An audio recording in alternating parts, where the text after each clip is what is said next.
Aumentano gli assassini all'interno della famiglia, vittime soprattutto le donne, uomini gli autori. Si allunga così la pagina nera dell'uccisione delle donne che sta diventando una costante sul territorio nazionale ma anche su quello locale della provincia di Vicenza.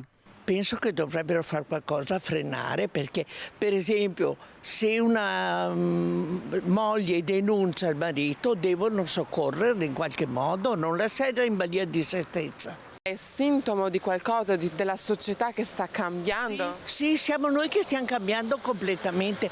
Per conto mio succede dopo il Covid. Quando si va alle forze dell'ordine per fare una denuncia, loro dovrebbero seguire queste donne.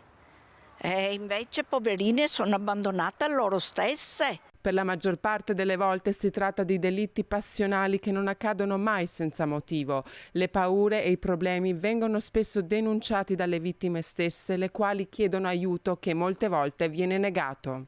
Se lo Stato iniziasse a fare qualcosa a riguardo sarebbe meglio. È la malattia, ormai la malattia del secolo, e quindi o risolviamo la situazione a livello legislativo quanto prima e interveniamo nella certezza della pena, oppure si andrà sempre peggio, credo. Violenze dentro le mura domestiche, fatti privati che però non devono essere estranei alla giurisdizione e alla politica. Ci sono anche ancora tanti uomini che vogliono predominare e che devono cambiare il loro modo di pensare.